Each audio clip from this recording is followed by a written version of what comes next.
everyone, I'm Hasalam. I wanted to start my YouTube channel with focusing on Wheel of Time because I really love the book series, and on September 1st the second season of the show is coming out, and I don't really like the first season. I'm really disappointed what they did, and I wanted to do a video about the character that I think was hurt the worst, was misrepresented the most, and it might not be the one that most people think. I just want to say there are going to be spoilers for the complete first season of the Wheel of Time show, and some really small spoilers for the first 4 books of the series. But nothing big and nothing that you couldn't guess, so just so you know. What I'm going to do today is I've clipped together all of the scenes from season 1, which involve this character, and I'm going to go through them and have a couple of references from the books, quotes from the books. I'm going to put them somewhere on the screen. I don't know yet where. And just wanted to show why I think Moiraine, yes, it's going to be Moiraine from the show, is a completely different person in her core. I'm not talking about scene-to-scene comparison by saying, oh, she changed a word here, so that's not representing the books. No, it's about morals, it's about the core of a person, the way she reacts to situations, the way she handles situations, the way she seems to feel, and the way she just handles everything, the way she goes around the world. Only looking at the first episode already is making her look so bad when she is supposed to be really wise and this great person, this mature person, the guiding person for all the young people from the books. And they took that away from her, and I think it's just an injustice. If they decided that Moiraine was supposed to be the main character of the first season, I don't like it, but I can see a reason why they would do it. I can see why it could work. To go through it from Moraine's perspective with all the kids, expecting to find one kid, but finding 3, and then taking on another, and then being followed by a 5th, and ending up with 5 people when you expected to take out 1, and getting told by Min, for example, that all of them are connected and are important, and you don't have any idea why. What's the reason that you need all of them? What are going to be their roles? And stumbling through it, but also still staying in control and trying to figure all that out, trying to put them, place every piece where it is supposed to be without knowing what pieces you have. I think this could have been quite cool, and I'm just disappointed the way they handled it. I just wanted to go, like I said, through all the clips. I sped them up to 1.5. I also brightened them up so that you can actually see everything, and hopefully you'll enjoy it. The world is broken. Many years ago, men who were born with great power believed they could cage darkness itself. The arrogance. When they failed, the seas boiled, mountains were swallowed up, cities burned, and the women of the Aes Sedai were left to pick up the pieces. So, my first problem with this is that it's not true. Either it's not true, or they have changed the complete backstory for the Wheel of Time, and I'm not sure which is worse. Because if you change the complete backstory of the books, then you don't have to adapt the books at all, because you changed the history of the story. How can you adapt the story if you have the complete history different? It doesn't make any sense to me, but I just want to correct it. And so I got the definition from the glossary about the 100 companions, because these are the men that she's talking about. And the 100 companions are 100 male Aes Sedai among the most powerful of the Age of Legends, who, led by Luce Theron Telamon, launched the final stroke that ended the War of the Shadow by sealing the Dark One back into his prison. The Dark One's counterstroke tainted Saidin, the 100 companions went mad and began the breaking of the world. So, what this tells us is that the men were not arrogant to thinking they could cage darkness itself. There was a war, The hole into the prison of the Dark One was already done. He touched the world, and what they did was sealing him away again. And they did not fail, they succeeded at doing it, but they paid a price. The price was the taint on the male half of the power, the taint on Saidin, but I suspect they would have thought it worth it. Even the breaking would have been worth the fact that the Dark One was sealed away again, that he could no longer touch the world, that they prolonged the full release of the Dark One for 3,000 years. 3,000 years. Their seals held, the patch was mended, and it worked. So, starting this series off with Moiraine, because it's Moiraine who's telling this, Moiraine who's telling this prologue,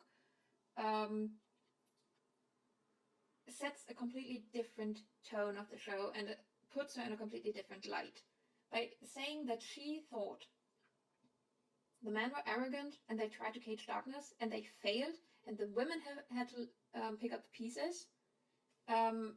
It shifts her completely from being very neutral, being very observant and judging person to person, everyone individually, to she has a bias towards men are arrogant and stupid and women have to repair and mend it. And I think this alone is such a core of her that she doesn't trust anyone based on who they are, where they come from. This is going into a very wrong direction for her, and it's not all. I just want to finish the clip and then I have some more quotes. These women remembered one thing above all else: the man who broke the breaking of the world. And him they named Dragon. Now this man has been born again. We don't know where or to whom, if he was reborn as a girl or a boy. The only thing we know for certain is that this child is coming of age now, and we must find them. So, I've read all the books. I love them. I adore them. But if I wouldn't know the books, what would I think after hearing this? Men are arrogant, men failed, women had to pick up the pieces, and the men loosed Theron Telemont, who started it all, who led them all, who were named Dragon, brought the breaking of the world. And now he is born again, and we must find him. So what I think, after I hear this, said by her, is they want to find him, and they want to kill him, stop him, gentle him, her in this case. They want to stop this reborn dragon because he's going to do it again. He broke the world once, so he's doing it again. There's nothing in this prologue from her perspective that tells us that she is thinking anything else than that he's bad and that he must be stopped. And this is not Moiraine from the books. This is just wrong in its core because they left out the success of the 100 Companions and lose Theron Telemont. And so another quote that I wanted to bring up, that from Moiraine herself, from Eye of the World, when she's talking to Egwene, where I think it's again very visible that she judges people individually, no matter what sex they are, where they come from, how rich or poor they are. It's, for her, this doesn't matter, it only matters what they do. And here's the quote when Egwene asks that if it were the male Aes Sedai who tried to free the Dark One. And Moiraine says, "You want to know that Aes Sedai are good and pure, and that it was those wicked men of the legends who caused the breaking of the world, not the women. Well, it was the men, but they were no more wicked than any man. They were insane, not evil. The Aes Sedai you will find in Tarvalon are human, no different from any other woman except for the ability that sets us apart. They are brave and cowardly, strong and weak, kind and cruel, warm-hearted and cold. Becoming an Aes Sedai will not change you from what you are." So she doesn't think the men are bad. Men are no evil, and even the men who broke the world were insane, not evil. So, and we know that the insanity came from the taint, from the Dark One, so I would argue that she is not blaming the men at all. She's blaming the Dark One, and the taint on Sardine for the breaking. And none of this in tone, in motivation, fits for me with this prologue from the show. And it puts her in a completely different light on how she thinks about the world. Let's go back and get to the next clip. Before the dark does. It's not him. He was born 20 years ago. Almost to the day of the prophecy. The dragon before predicted. He's able to touch the source. It's not him. So, she just watched Red Aes Sedai gentle this poor guy who could channel, who they chased down, and watching without doing anything, without saying anything, without caring, is not Moiraine. And the proof that I have for this is in The Shadow Rising, she's talking to Tom. She hesitated, but when she spoke, her voice was unrelentingly firm. And your reason for leaving Andor, a nephew named Owen, I believe. One of those poor fools you spoke of who can channel. The Red Sisters were supposed to bring him to Tarvalon, as any such man is, but instead they gentled him on the spot and abandoned him to the mercies of his neighbors. Tom is upset about it, he's asking her why, and her reaction is really interesting for me also, because there was sympathy on Moraine's face, and could it be regret? Surely not. Not from an Aes Sedai. The sympathy had to be false as well. He's asking her again why, and she's, if you go with Elaine and Nynaeve, I will tell you the names of those Red Sisters when I see you next, as well as the name of the one who gave them their orders. They did not act on their own. And I will see you again. He's asking, what good will their names do me? Aes Sedai names wrapped in all the power of the White Tower. And her answer is, a skilled and dangerous player of the Game of Houses might find a use for them, she replied quietly. They should not have done what they did. They should not have been excused for it. I will teach you that not all Aes Sedai are like those rats, Tom. You must learn that. They should not have been excused for it. This is pretty clear about how she thinks about Red Sisters gentling guys on the spot without trial and without bringing them to Tarvalon. And her offering these names to Tom, who knows how to play the Game of Houses, is practically allowing him to kill them. We have seen people die in the Game of Houses before. In the Great Hunt, people died because of the Game of Houses. And in the beginning of Shadow Rising, also, there are mentioning of High Lords, of accidents, of a lot of things that can happen if you play the Game of Houses correctly. And we know that Tom can do this. I don't want to spoil details from the books completely, but what she did here practically is saying, Tom, I will give you these names, and whatever you do with them, I'm okay with it, even if they end up dead, because they should not have been excused for what they did.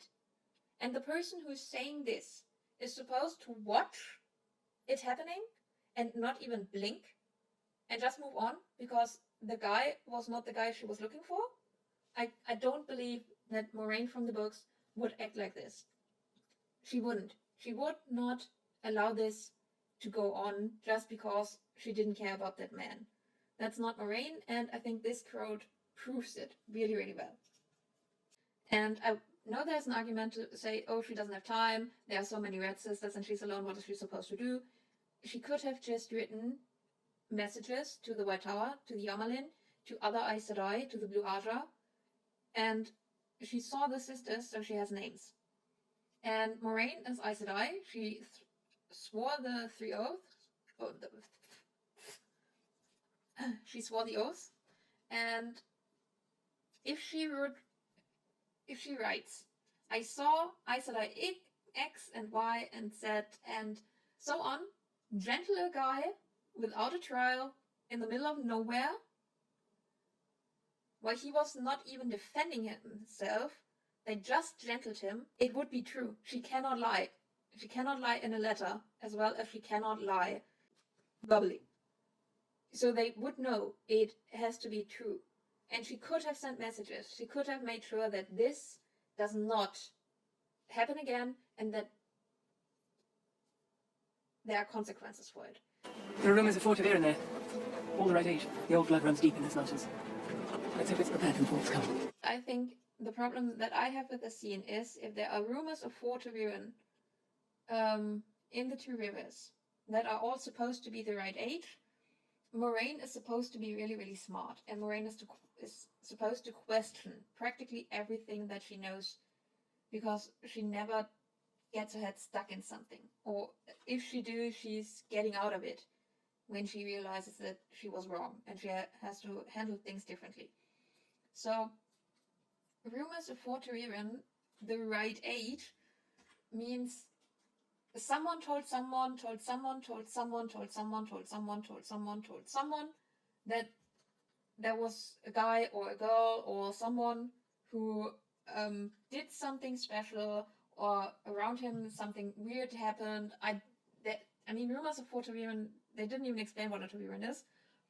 So who knows what Tariran is going to mean in the show, but from the definition of the books, there would have to be clues. So, but these clues would have been washed down, changed through the aspect of rumors, because rumors spreading means the word is going to change. This is one of the theme of Robert Jordan's books, actually, that he explores in every book, that a story, whenever it is told again, changes a little bit. There are always details that are going to be different or wrong, and at the end sometimes you do not even know which event they are referring to, because that has changed so much that people don't even recognize when it's about something that they did in the past. So her just going off by there's rumors of 4 Tariran that are all the right age is just a little bit stupid to me, because how could she know where these rumors came from, how much of them is true? So, but she's going there directly. She's not saying we are going to chase down these rumors, we are going to confirm what these rumors actually are, where they are coming from.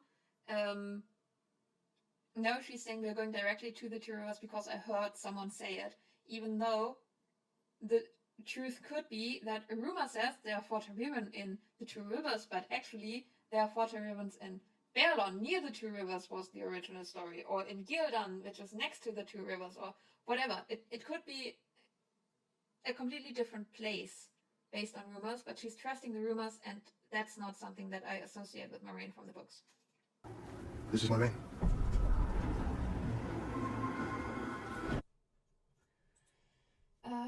I found one scene in the books where Lan is riding ahead and securing a place in the inn where he's entering it first. But this case, he comes back and she says, come, I've already arranged rooms at an inn. I think you'll find it interesting. So he rode ahead and he already talked to the innkeeper and said, we need rooms, we need stables, maybe baths, I don't know. But he just went ahead to arrange everything for Moiraine to arrive smoothly, so that she did not have to talk too much to the innkeeper or anything. So it's completely contradicted to what is happening here, because Lan is just saying, this is, and then she's doing all the talking afterwards. So she could have entered first anyways with him as her bodyguard, who is more like a shadow. But this just doesn't feel like Moiraine. I also have the following quote when she's entering the inn.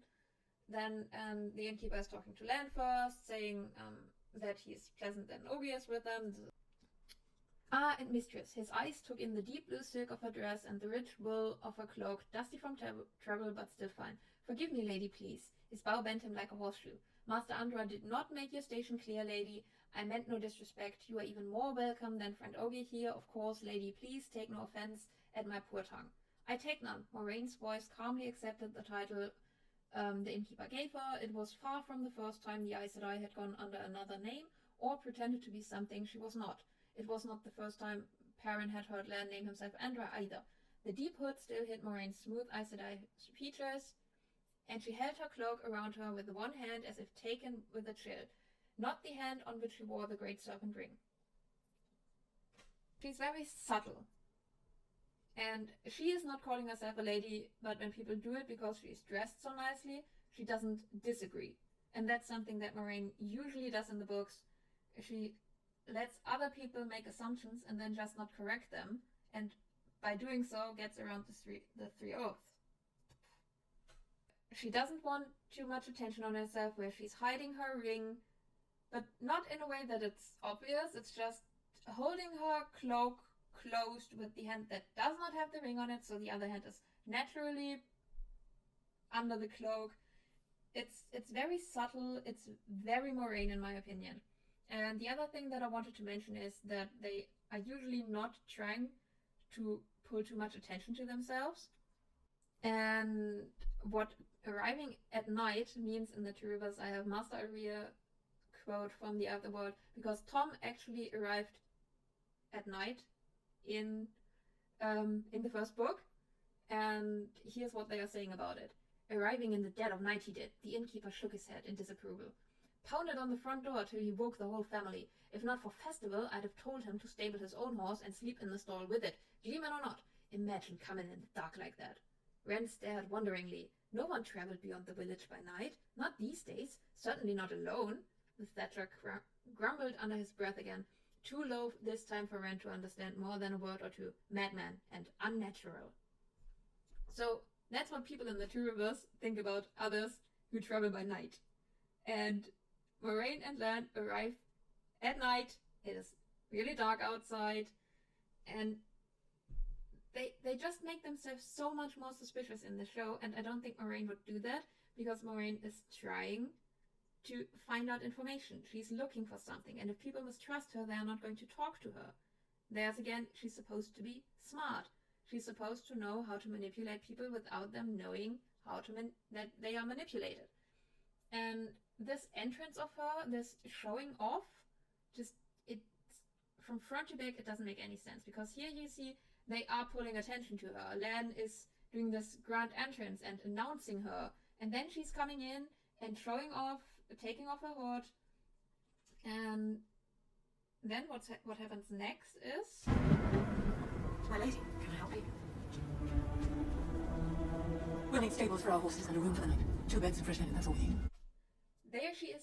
If you only listen to what she's saying, it's okay, because then she's subtle. This is more than what I would expect of Moiraine. She's saying, we just need stables, 2 beds, fresh linens, that's all we need. No big bother, please don't make any fuss about us. They even could have added something like, we didn't think it would take this long to get here, we didn't expect to be that late.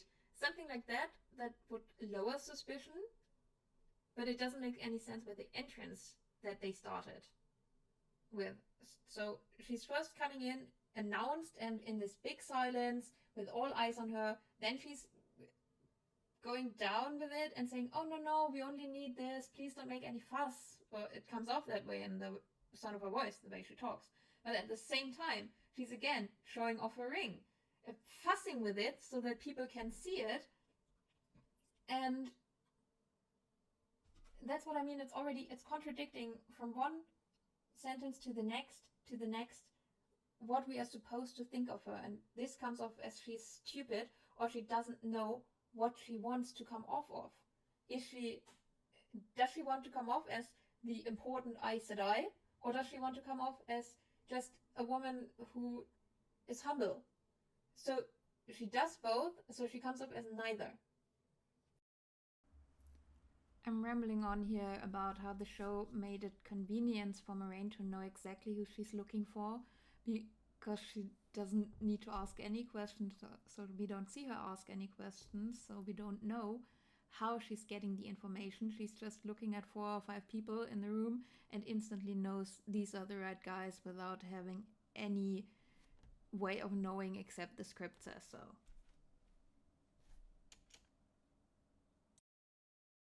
I just wanted to say that I don't like the scene because they cut from Rand and Egwene kissing and making out to Moiraine and Lan naked in the bathtub, and then going back to Egwene and Rand being naked or half naked after having sex. So for me, if you go and cut a scene between a sexual tension, past sexual tension, and cut in between 2 people naked together in a bathtub, it still feels like sexual tension because of what you showed before and afterwards. I don't know if that's intentional, but for me, especially because of that, this felt wrong in their relationship. But they could have had the exact same conversation that comes afterwards when they are dressed. What is it? You think it's one of them? They just arrived. They got into the inn. They said they wanted rooms. They went into the bathtub, and he asked her, "You think it's one of them? One of who? One of the whole village? You just saw in a room full of people. Is it? Are we are supposed to know it's one of the 4 that she looked at, but she hasn't asked any question. She doesn't deserve this." And so it comes off arrogant if she says, "Yeah, I think it's one of the 4 people that I looked at that were randomly together with all the other people from this whole village in this inn. But I know which one because I'm so smart." How is she supposed to know at this point, and how are we supposed to believe her? How am I supposed to believe her? In the books, she's asking questions. You didn't sleep last night. You think one of the eyeless is already here? Then we both have work to do today. You think one of the eyeless is already here? She should have sensed it as well. Okay, if they changed that and only Lan suspected, they could still have warned people. It is the morning of the day. If they had warned people now, they could have all gotten to safety. Nobody would have to die. And you're going to tell me that Moiraine would not do this? Moiraine, from the books, who is compassionate. Master Alvear spoke to Rand about how they warned the people, and what he said was,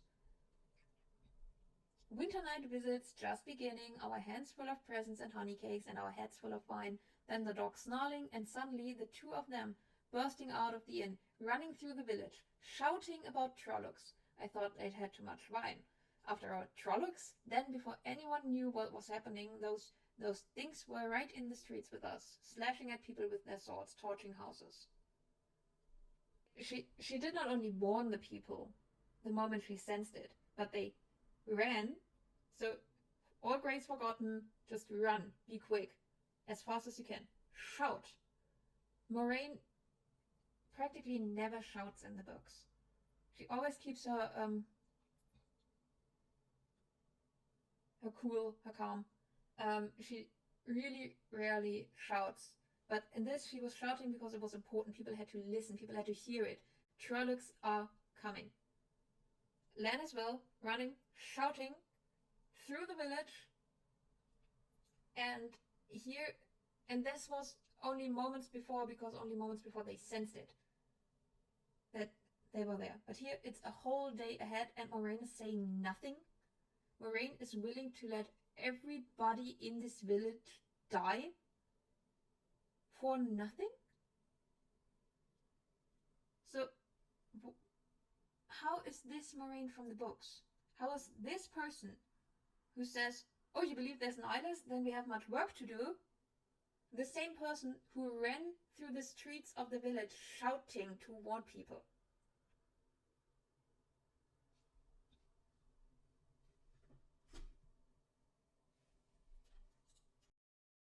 They call you a leader in this town, Wisdom, and here you are cleaning. This pool is sacred, as an honest plea. What are you doing here? I wanted to walk. In the 2 rivers. I could ask the same of you. So, yeah, now we're at the Nynaeve scene, which is horrible. What I wanted to show here is, point 1, this scene is supposed to look like she is smart by being like, I could ask the same of you, that's why I stopped it here. But if Nynaeve would have given any other answer, this would not have worked. She could not have come to the point of saying, "You are not born here, right?"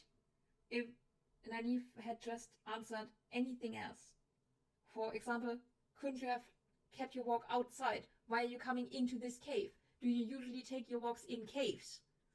How did you find this place, this sacred pool that is somewhere outside the village, which I suppose people wouldn't go and say, "Oh, by the way, our sacred place, it's if you go down there and then to the left."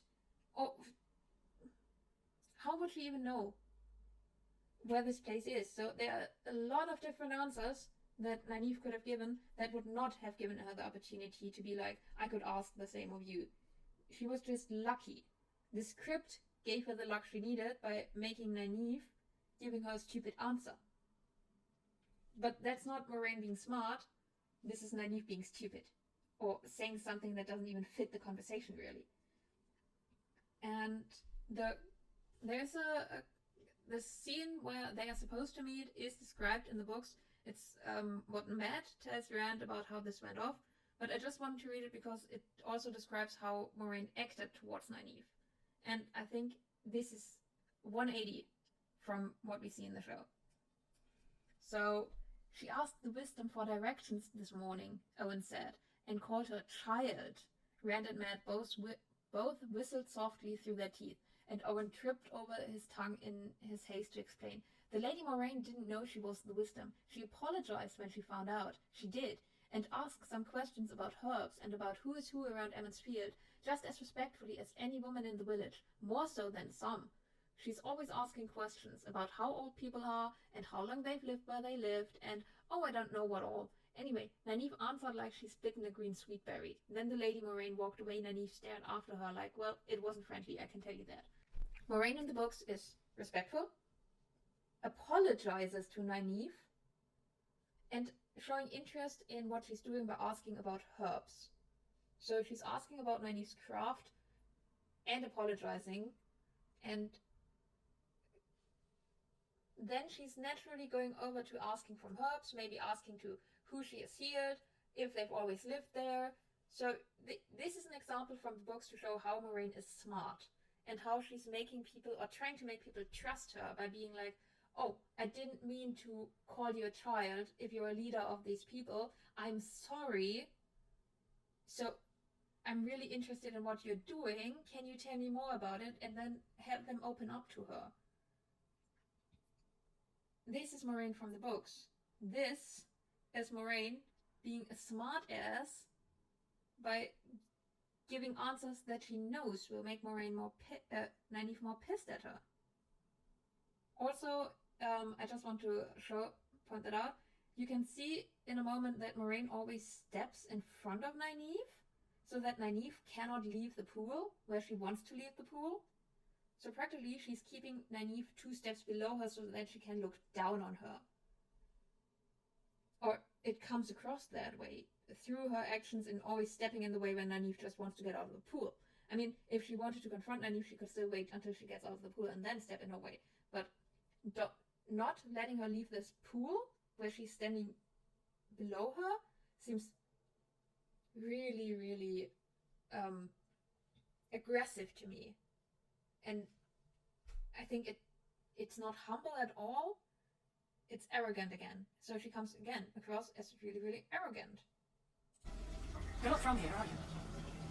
There it is. The old wisdom brought you here when you were a baby. A baby whose parents passed. But no one can remember exactly when. That's the thing about these little towns. No one keeps records of anything. Births, deaths. It doesn't mean we don't remember. In the books, it's not true that they are not keeping records. She has, she knows when Rand, Matt, Perrin was born. She knows when other boys were born. Actually, she's talking to Rand later on, and where she's saying, one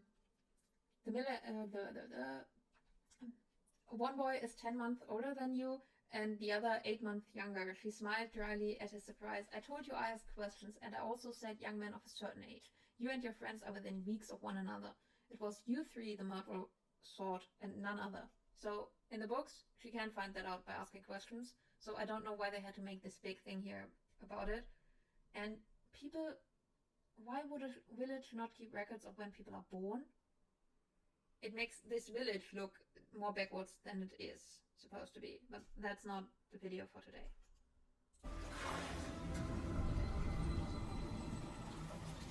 There again, he's stepping away. That old wisdom. Back down. See, people say you're too young to be the wisdom, and I disagree. I think you're strong. Even if you have only had that braid for, what, a year or 2? I've had it for 5 years. So, all of this is supposed to show Moiraine is smart. And she gets the information that she wants by talking around Nynaeve how old she is. But in the end, what she does is, so, you have this braid for what, 3 years? And Nynaeve says, for 5. So she could have just, Nynaeve answers her. So she could have just went in there and said, oh, I've heard you are such a young wisdom. you look as young as some of the girls who have not braided their hair. How old are you exactly? So she does just ask the question outright at the end, so she could have just started with it, and all of this back and forth could have been avoided, and she could have been much more respectful by, I don't know, then going into a deeper conversation with Nynaeve. But this is supposed to make her look like she can manipulate Nynaeve into telling her how old she is, but in the end all she does is, yeah, well, how old are you exactly? And Nynaeve says, well, I'm 25. And why didn't she start with it? She didn't get Nynaeve to tell her by her own. She still asked. So that makes you 25. 26. Here she's watching the boys. Ma- And she's not talking to them. And she should be talking to them because she doesn't have any information about any of them by now.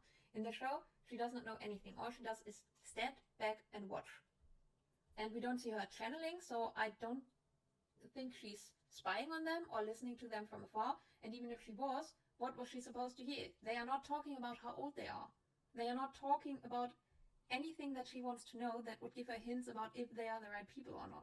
She's just watching them talk about mad sisters and lanterns, and that Rand and the Grain broke up.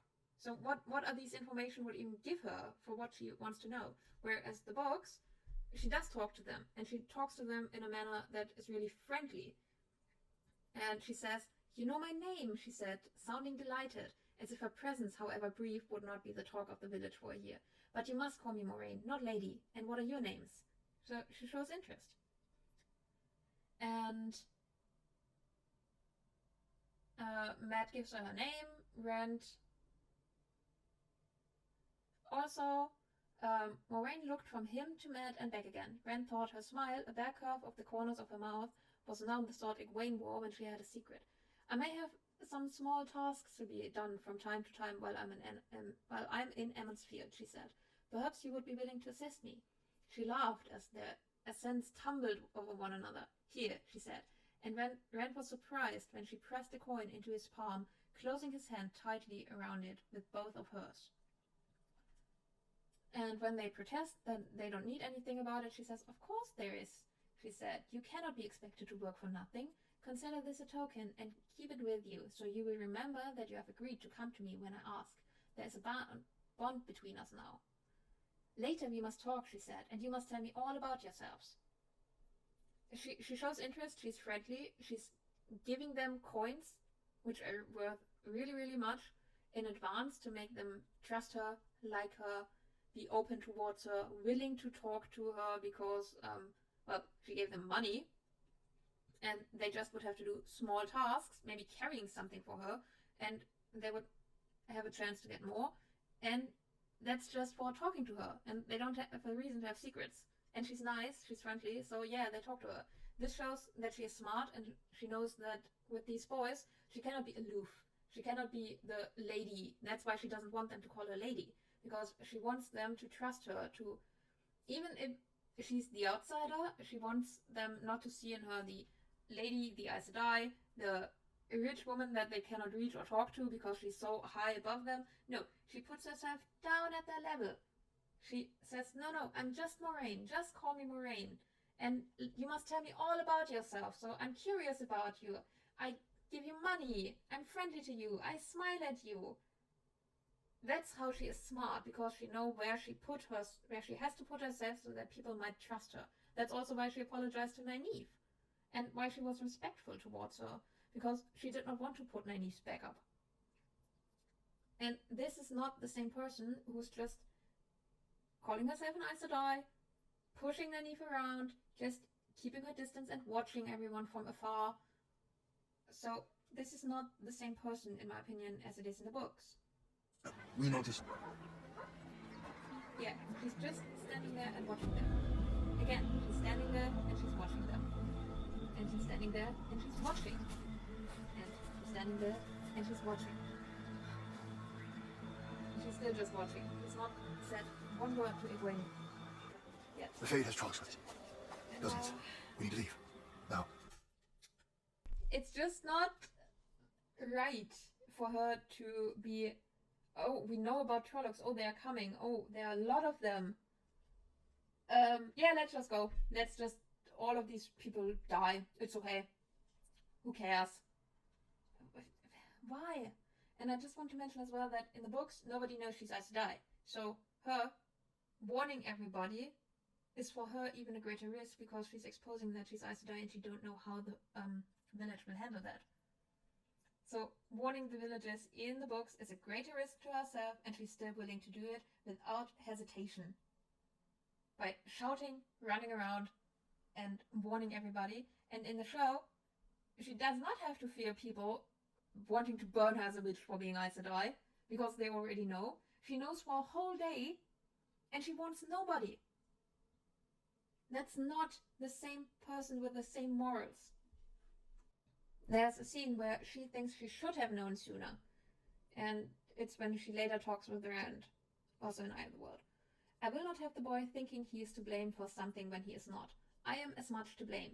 That accursed raven yesterday, the way it behaved, should have warned me, and you too, my old friend. Her tongue clicked angrily. I was overconfident to the point of arrogance, sure that the Dark One's touch could not have spread so far, nor so heavily, not yet, so sure. Rand blinked. The raven? I don't understand. Carrion eaters, Lan's mouth twisted in distaste. The Dark One's minions often find spies among creatures that feed on death. Ravens and crows mainly, rats in the cities sometimes. The person there who blames herself for not realizing soon enough what was going to come from the books knows in the show and does nothing. It's not the same person. Not on any level at all.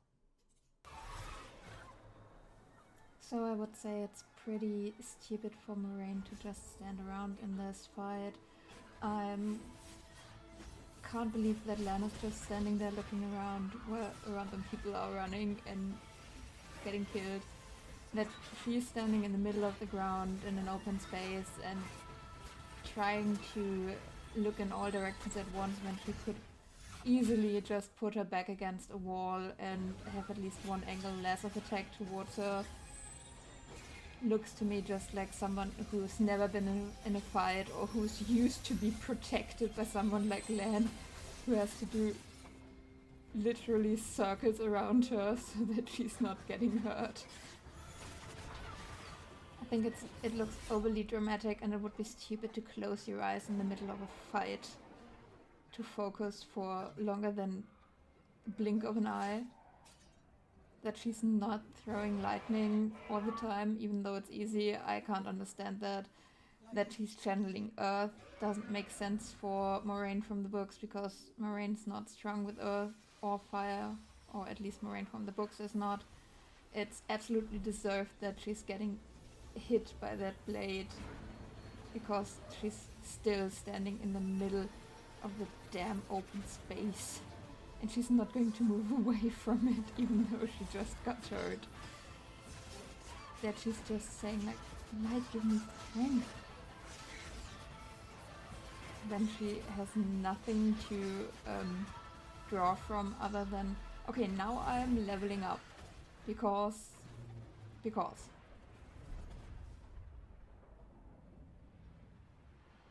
fine. Here's a scene which I hate. If you look closely, you see that it is Egwene who went to talk to Moiraine. It's Egwene who's getting Moiraine to have then his grandfather, and she's not even talking to him. She's not saying, "Shall I look at him? Do you want me to help?" She's not giving him a choice. Moiraine in the book always give the ascendants of a choice, usually. There are really rare moments where she's not doing it, but usually she's giving them a choice, or she's saying them and giving them enough information so that they make the choice that she wants them to make. That's another way in which she is smart in the books. But here, she takes all the agency away from Rand. She's channeling the one power, which she doesn't trust. We saw that in the scene in the inn, where he's talking to a parent who knows what Aes Sedai can do with the power. And she's just doing it without anybody saying, "Yeah, would you, please?" It's scarlet poison.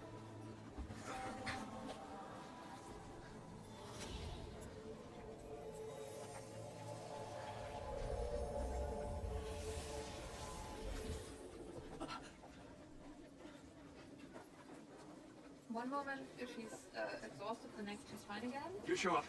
Many things the next day. They're here for the same reason as I am. Yes, true, but why is she so forceful about it? Why did she even go away? So she healed Rand's father, and then she stood up and went away. And if Rand hadn't come after her and said, it's your fault, and then she would have just left them there, and Rand would have been by his father's side.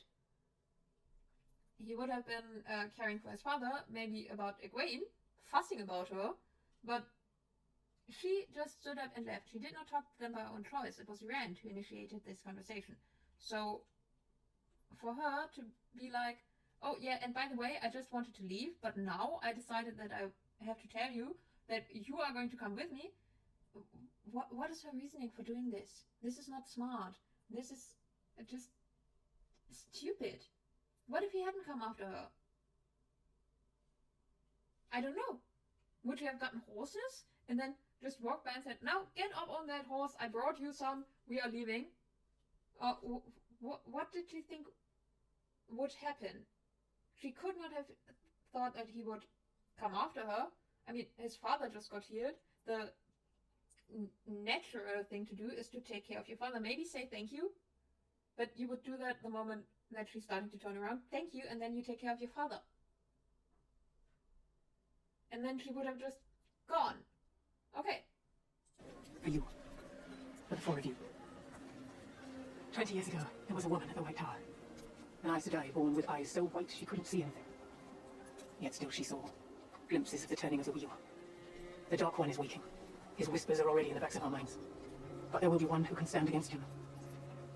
The dragon has been born again.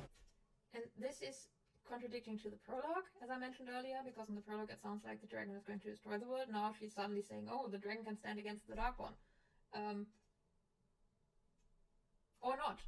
Because she's not saying the dragon can stand against the Dark One. She's saying the Dark One is touching the world and one can stand against him, and then she says the dragon has been born again.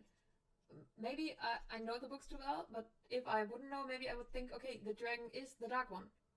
The dragon is the Dark One, he's born again, that's why the Dark One touches the world again. I don't know if I would hear it that way if I didn't know anything about the books, but it's an interpretation that I could see someone mistaking, and if that's her stance on it, or if that would be her stance as it comes off, I would be really confused. And also I don't like how forceful she is. She's like, I tell you now, what is the fact? This is what happened. This is all the information I want to give out. And you will do as I tell you to do. Now. And it's one of you. You've fully lost your mind. Yeah, Matt's reaction is the only thing that is absolutely right. And they would not have gone with her. And what I wanted to show is she has a conversation with Rand about that he has to leave. So he first doesn't believe her. Yeah, he's asking, what would they want with us? We're just farmers, shepherds. That is a question that has no answer in the Two Rivers, Moiraine said quietly. But the answer is important. Trollocs, where they have not been seen in almost 2,000 years, tells us that much.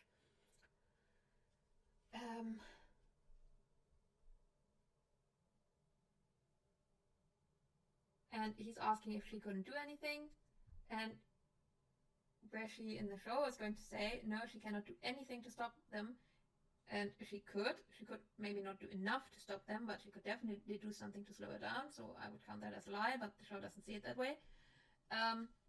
Perhaps, Moiraine replied, I could send to Tar Valon for some of my sisters. They might have time to make the journey before we need them. The Murderol knows I am here too, and it probably will not attack, or not openly at least, lacking reinforcements. More Murderol and more Trollocs. With enough Aes Sedai and enough borders, the Trollocs can be beaten off, though I cannot say how many battles it would take. And through that, Rand realizes, okay, if we stay here, if she's going to fight them, there are going to be lots and lots of people dying, and I almost lost my father right now, so I do not want this to happen again.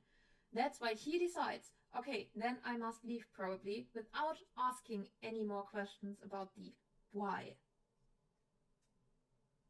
Or at least not the why in this direct sense. And he's saying, okay, we could go to Balon or Caemlyn, And it's Lan who's jumping in, because it's not only Moiraine, it's Lan who understands her and who knows what she wants. And he's saying, I would not count on Caemlyn for safety. If the murderer wants you badly enough, they will find a way. Walls are a poor bar for a halfman, and you would be a fool not to believe they want you very badly indeed. And he's saying that because that's just what happened. They wanted him. They tried to kill him. They tried to kill his father. So Rand has any reason to believe that. And when Rand doesn't know what to do with this information, Moiraine jumps in.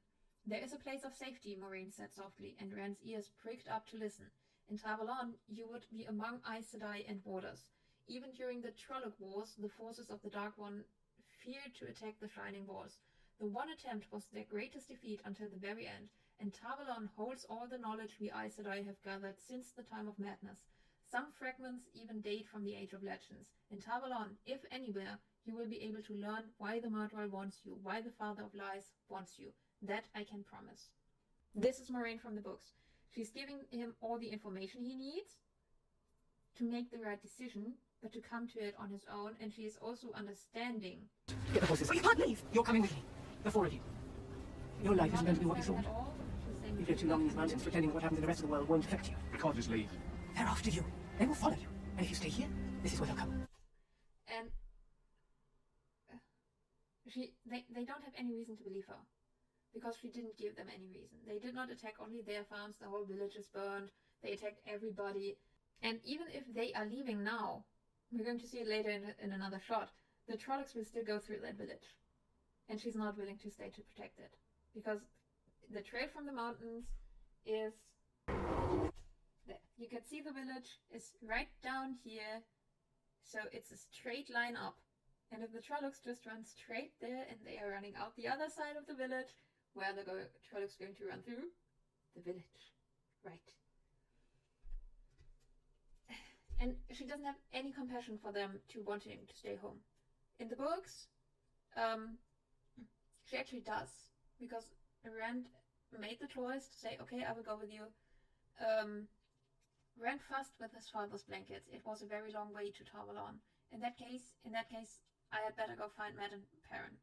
I will attend to that. Moiraine got to her feet briskly and donned her cloak with suddenly restored vigor. She put a hand on his shoulder, and he tried very hard not to flinch. She did not press hard, but it was an iron grip that held him as surely as a forked stick held a snake. It will be best if we keep all of this just among us. Do you understand? The same ones who put the dragon's fang on the inn door might take trouble if they knew. I understand. He drew a relieved breath when she took her hand away. I will have Mistress Alvear bring you something to eat, she went on, just as if she had not noticed his reaction. Then you need to sleep. It will be a hard journey tonight, even if you are rested. He can stay with his father for the rest of the day, be by his side. He also can rest. He also can get something to eat. And she's willing to say, it's going to be a hard journey. You need to rest first. And her gesture, even though he feels uncomfortable with it, but putting your hand on someone's shoulder and just pressing a little bit is a comforting gesture. It's giving something a feeling, hey, it's going to be all right. You're not alone in this. And she's doing that. And then she says, I'm going to take care of everything else. You don't have to do anything. So she's taking also pressure from him. Also, she wants to arrange everything herself, so it's smart as well for her to be that way. But it's a 2-in-1. It's a 2-in-1 situation where she gets to do everything she wants to do, so it's done the way she wants it to be done. And also Rand can stay with his father. Rand can rest. He can think about the situation again. And she's willing to let him do that because she has given him all the reasons to make this choice. He made the choice, so she does not have to push him. And that's not the same person who says, you are coming with me, because I'm telling you this. Then it's this, you are coming with me, your life's, you've lived too long in these mountains, thinking it will not affect you. And this is just another thing where she's pushing their buttons unnecessarily. It's like, you've lived too long here, far away from everything in the world. In the village that is so far off of everything that they only know about wars a year after they are done. It didn't affect them. It's not just pretending that it doesn't affect them. It did not affect this village. And saying them, you pretended that it didn't affect you, is just a lie. And it's saying them, you should have done something about it, or you should have felt something about it. When in truth, why should they? Why should they have cared about everything else that has happened in the world when they had their small place of safety, their small safe haven, which is exactly what Robert Jordan intended. It was supposed to be the safe haven. It was supposed to be the place where everything was fine. And she's treating it like it's a bad thing. And I think that's so misrepresenting of what she is supposed to think. Rand had a good upbringing. All of them had a good upbringing, and she found some decent boys at Egwene, a decent girl, an innkeeper's daughter, and they are all very well behaved in the books. Yeah, they are stubborn, yeah, they are kids, they make stupid choices, but not in a harmful way, not in the books. So she should be happy that they are the way they are, that they did not grow up with all the darkness around them. But here it sounds like she's not. And this again reinforces for me, like, okay, what are you going to do to the one person who's the dragon? He is, are you going to kill him? Because if I only knew the show, I think I would believe she wants to. She just doesn't know who she's supposed to kill at this point. Here, this is where they'll come. They will leave nothing and no one standing, and I can't do anything to stop them. Our only chance is to reach the White Tower and the other Sisters of the Ice and I. There's no time. We leave now. So, I believe that the village is here. That's where this way goes. They are coming from right there. So the village is around here, and there's another street. They're coming down the way. Where would this way lead? This way leads to the village, through the village, and out again, and they are just running away. The village should be dead, and she did nothing. She did nothing to ensure that the people would survive. So they left their families, their friends to die. And she said, you have to do this, because you have to follow me. And they are supposed to trust her. This is not Moiraine. For me, this is not Moiraine. This is not the woman from the books. This is not the person who had compassion for Rand to stay with his father. This is not the person who ran out to warn people. This is not the person who said to Tom that the Reds should never have done what they did and they should not have been excused for it. This person is not the person who is friendly towards people that she wants something from, who apologizes to Nynaeve after finding out she's the wisdom. The woman that we see in the show has nothing to do with the woman from the books. That's why I wanted to make this video, why I wanted to do Moiraine first. And even though it's going to be a really long one, I have to cut it down a bit. Thank you for watching. I hope there's something in this that gives you some insight why I think the character is not represented in the show. If you liked it, leave me a comment. If you have a suggestion about if I should do this again, if I should just review it, a whole episode, if you want to see this for the other characters, all of them, or should I put just important scenes from it together?